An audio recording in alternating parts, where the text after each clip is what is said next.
Jesus Christ is risen. These are the life-saving words that we share on Easter.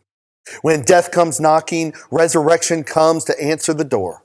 When darkness seems all-consuming, God's light blinds us awake. At the same time, we're all too much like Peter. Peter was there for it all. He was there to see Jesus heal the little girl. He was there when Jesus turned water into wine. He was there when Jesus calmed the sea, when Jesus fed the thousands. He even walked on water with Jesus. And now, on Easter morning, Peter was the first one to run to the tomb. Not because he was expecting to see a risen Jesus. Not even because he believed the women at all. He thought it to be an idle tale at best. He knew Jesus must be dead. So Peter ran. He ran because that's what scared people do.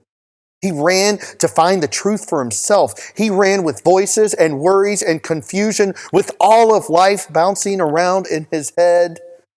And how many of us are running and have been running our entire lives? Because like Peter, we don't know what else to do.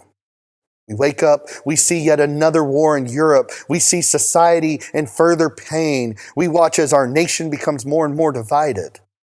In a recent study, some 51% of young Americans said they feel hopeless.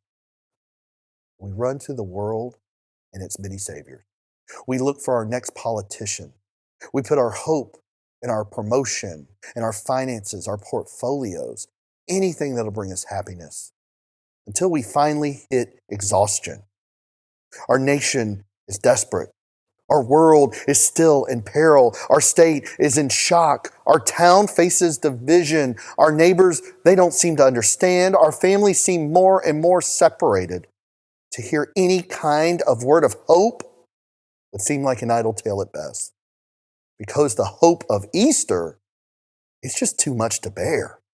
The hope of Easter requires us to believe that there can and will be better days.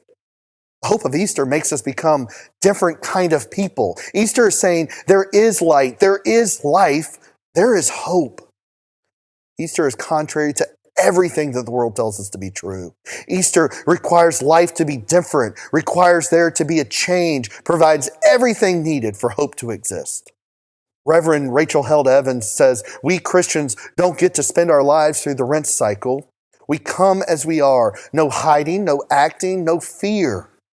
We come with our materialism, our pride, our petty grievances against our neighbors. We come with our fear of death, our desperation to be loved, our persistent doubts, our wounds. We come with our pain. We come with our addictions, with our differences. Because when we do it together, she says, we don't have to be afraid. In her book, God in Pain, Barbara Brown Taylor writes, Christianity is the only world religion that confesses a God who suffers. It is not all that popular an idea, even among Christians, she says. We prefer a God who prevents suffering. Only that's not the God we've got. What the cross teaches us is that the God's power is not the power to force human choice and end human pain.